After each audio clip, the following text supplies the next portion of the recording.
Bonjour, je me présente Yannick Seyer.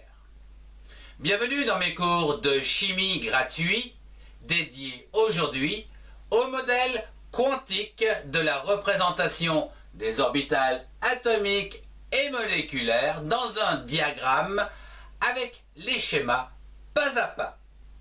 Je vous souhaite un excellent cours à tous.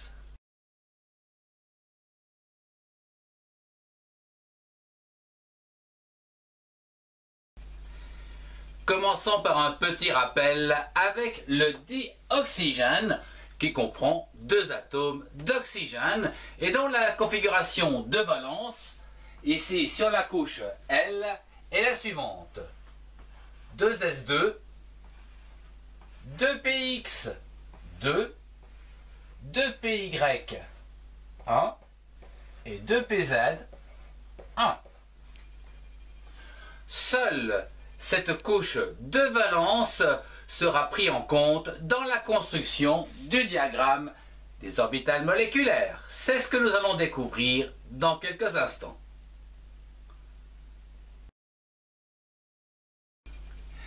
Il est à noter que le niveau d'énergie des 2s est d'une énergie plus basse que l'énergie des 2p. Selon l'ordre, bien sûr, de Kleshkovsky, je vous renvoie à mon cours. Donc, les 2p sont plus hauts que les 2s. Commençons par les énergies les plus basses, c'est-à-dire les 2s.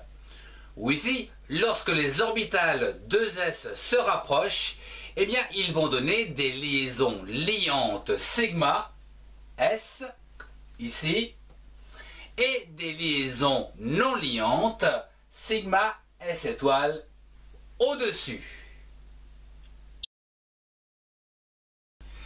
Après les deux S, je vous propose de monter en énergie afin de découvrir les 2px.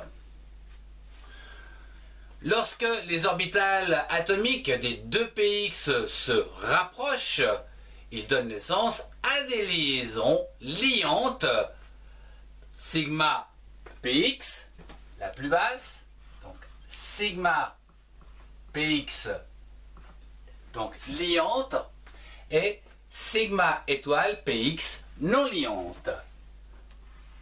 Sigma px non liante, donc sigma étoile.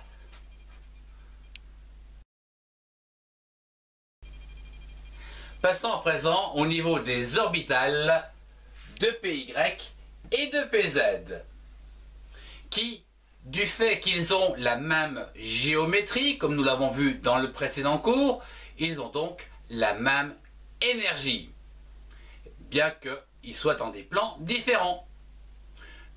Leur énergie va se situer entre les px, donc comme ceci.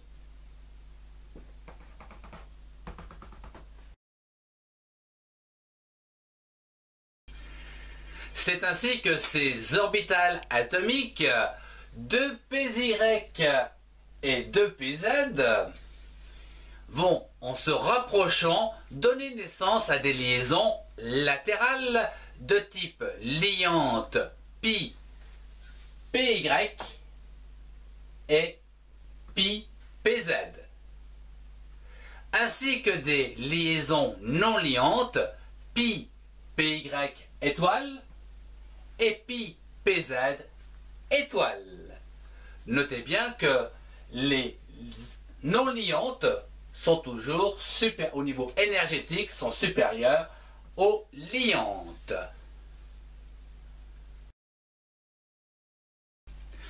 Ensuite, il faut compter les électrons dans les orbitales atomiques, représentés ici par des spins, comme nous l'avons vu dans les cases quantiques, selon les règles de Pauli et de Hund. Alors, j'en compte 1, 2, 3, 4, 5, 6, 7, 8, 9, 10, 11, 12. Donc, 12 électrons. À présent, je dois répartir ces 12 électrons dans les orbitales moléculaires du diagramme. Je commence par les niveaux d'énergie les plus bas, comme ici. Donc sigma S. Et je vais placer donc 2 électrons ici. Je remonte au niveau énergie et je peux en placer 2 également, donc dans sigma S étoile.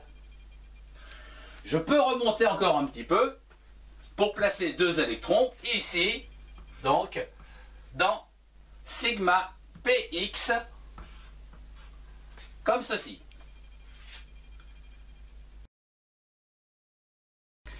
Mais attention, les 2 orbitales Py et Pz ont la même énergie. Là, je dois respecter la règle de Hund. Et là, je vais mettre un électron dans Py, comme ceci, et un dans Py, Pz. C'est seulement après, eh bien, que je peux apparier tête bêche les électrons pour compléter donc Py, Py et Py, Pz.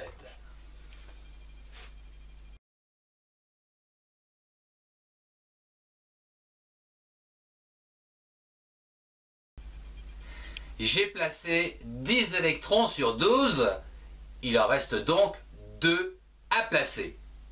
Je vais les placer donc sur les énergies Pi étoile de Py, en voilà un, selon la règle de Hund, puis un autre ici sur Pi, Pz, Pi étoile, bien sûr. Alors là, il faut noter ici que j'ai 2 électrons célibataires, biradial.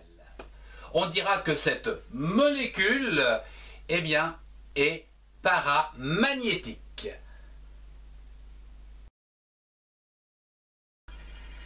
Terminons avec le calcul de l'ordre de liaison OL du dioxygène.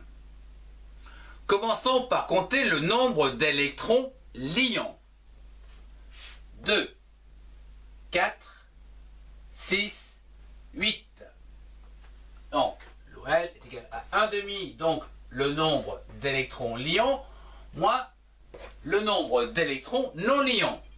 Alors, les non liants sont 2, 3, 4. Donc, moins 4 est égal à 2. L'ordre de liaison, ou l'indice de liaison égal à 2, nous l'avons vu dans un précédent cours, c'est donc une double liaison.